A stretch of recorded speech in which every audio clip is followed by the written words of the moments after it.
How to get a refund on Temu without returning. Hey everybody, welcome back to Official Help Desk. In today's video, I'm going to show you step-by-step process of how you can get a refund without having to return your item. So without any further ado, let us get started.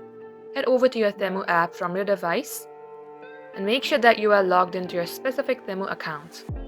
Now go ahead and tap on to Use section at the bottom of the screen. Here tap on the headphone icon on your top right. Scroll to the bottom of the page and you will see Contact Us. Tap onto it. Now it will open the interface of customer support of Temu. Here simply write the items that you would like to return.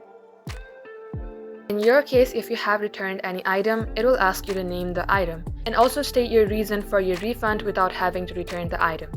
After some negotiations, Temu will ask you to verify your order. Once you do so, if Temu thinks that you are eligible, you will be able to do it, and that is how it works. That wraps up today's tutorial. If you would like to see more videos on this topic, then all you have to do is comment down below and we will make a video on that topic. In the meantime, do like this video and subscribe to our channel, and don't forget to hit the notification bell icon to never miss an update from us. Thank you for watching, and I'll see you in our next upload.